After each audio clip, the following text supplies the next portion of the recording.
आज की video start करूं इससे पहले मैं आप लोगों से एक कॉमन क्वेश्चन पूछना चाहूंगा कि आप लोगों में से कोई भी एक ऐसा बंदा है जो अपनी लाइफ में आज तक जो कुछ भी उसके साथ हुआ उसके लिए वो फुली सेटिस्फाइड है। अकॉर्डिंग टू माय ओपिनियन कोई एक भी बंदा ऐसा नहीं होगा जो बोले मेरे साथ जो कुछ भी हुआ आज तक मुझसे फुली सेटिस्फाइड हूँ। हर कोई बंदा यहाँ शिकायत करने में लगा हुआ है। कोई कहता है मेरे साथ ये हो गया सो हो गया, लेकिन ऐसा कोई नहीं कहता जो भी हुआ मेरे साथ वो सब सही हुआ। बेसिकली हम सबकी एक कॉमन आदत होती है कि हर छोटी से छोटी बातों को लेकर परेशान हो जाते हैं। बट मैं आज आपको ऐसे महान व्यक्तित्व महान पर्सनैलिटी के बारे में रूबरू कराने जा रहा हूँ। उनका स्पीच हिंदी में अनुवाद करके सुनाने जा रहा हूँ। वह स्पीच सुनने के बाद आपकी हर शिकायतें खत्म हो जाएगी। जिनके स्पीच के बारे में बात करने जा रहा हूँ उनका नाम शायद ही आपने सुना हो। The iron lady of Pakistan Muniba Mazari, जिनका एक दुर्घटना में नीचे के शरीर को लकवा मार गया था और वे अपाहिज हो गए। 2 साल तक बिस्तर में पड़े रहे, लेकिन वो अपने मोटिवेशनल स्पीच से लोगों को मोटिवेट करती है। आज की वीडियो आपको बहुत ही मोटिवेट करेगी। तो without doing any further delay तो लेट गेट स्टार्टेड। आपके जीवन में कुछ घटनाएं घटती हैं और वे घटनाएं इतनी मजबूत होती है कि वो आपके जीवन को बदल देती है, आपके डीएनए को बदल देती है। वे घटनाएं या दुर्घटनाएं इतनी मजबूत होती है कि वो आपको शारीरिक रूप से तोड़ देती है, आपके शरीर को तोड़ देती है, लेकिन आपकी आत्मा को बदल देती है। वे घटनाएं आपको तोड़ देती हैं, लेकिन वो आपको आपके सर्वश्रेष्ठ संस्करण में ढाल देती है। और मुझे अभी भी वो दिन याद है जिस दिन मैं व्हील चेयर पर बैठी थी, यह जानते हुए कि मैं इसे कभी नहीं छोड़ूंगी, यह जानते हुए कि मैं जीवन भर नहीं चल पाऊंगी। मैंने खुद को शीशे में देखा और खुद से बात की। मुझे अभी भी वो दिन याद है। मैंने क्या कहा, मैं किसी चमत्कार के होने और अपने चलने के लिए इंतजार नहीं कर सकती। मैं कमरे के कोने में बैठकर रोते हुए और दया की भीख नहीं मांग सकती, क्योंकि किसी के पास समय नहीं है।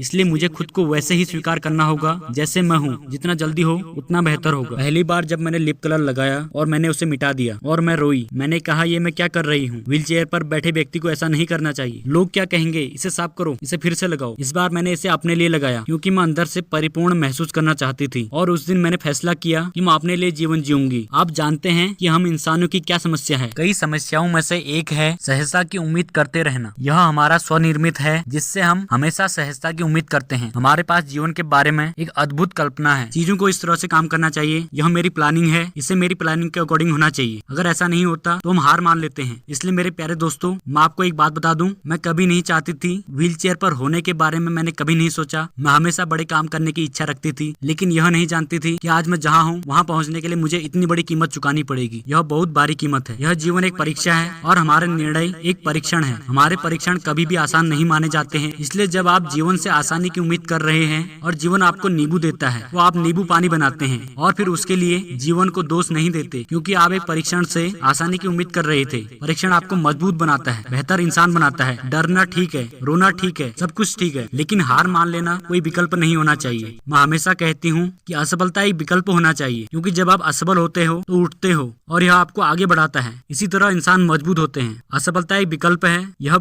एक विकल्प होना चाहिए, लेकिन हार मानना कभी विकल्प नहीं होना चाहिए। हम यह बात मन में रखते हैं कि हम इसे पूर्णता कहते हैं। हम सब कुछ सही चाहते हैं, हम खुद चाहते हैं परफेक्ट बने। हर चीज के बारे में हमारे दिमाग में यह छवि है, परफेक्ट जिंदगी, परफेक्ट रिश्ते, परफेक्ट करियर, सही रकम जो हमें कमाने की जरूरत है। चाहे कुछ भी हो इस दुनिया में कुछ भी परफेक्ट नहीं है। चाहे कुछ भी हो इस दुनिया में कुछ भी परफेक्ट नहीं है। एक बात हमेशा याद रखना, सफलता की राह पर हम हमेशा होते हैं। और यह मत सोचिए कि आप अकेले ही चीजें हासिल कर सकते हैं। नहीं, हमेशा कोई दूसरा व्यक्ति होता है जो आपके पीछे खड़ा होता है। शायद सबसे आगे नहीं आता, लेकिन आपके पीछे होता है, आपके लिए प्रार्थना करता है, आपके पीछे खड़ा रहता है और आपका समर्थन करता है। उस व्यक्ति को कभी मत खोना, कभी नहीं। मैं शब्दों की शक्ति में विश्वास करती हूँ। कई लोग सोचने से पहले ही बोल देते हैं, लेकिन मैं शब्दों का मूल्य भली भांति जानती हूँ। शब्द आपको तोड़ सकते हैं, वे आपकी आत्मा को ठीक कर सकते हैं, वे आपको हमेशा के लिए नुकसान पहुँचा सकते हैं। इसलिए मैं हमेशा सकारात्मक शब्दों का उपयोग करने का प्रयास करती हूँ। मेरे जीवन में मैं जहाँ भी जाती हूँ वे इसे प्रतिकूलता कहते हैं, मैं इसे अवसर कहती हूँ।